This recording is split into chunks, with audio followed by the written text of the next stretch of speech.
dyan. Susong kalabaw. Ito na ang susong kalabaw.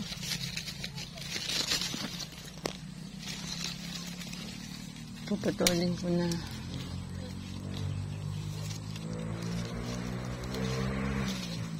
Ako nalaglag. Here. Nasusong kalabaw. Oo nga. Ano yan? Nakakain to.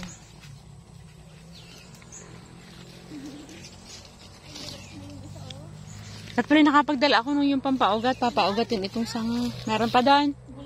Yain na. But wala ang naman ang kukuhanin.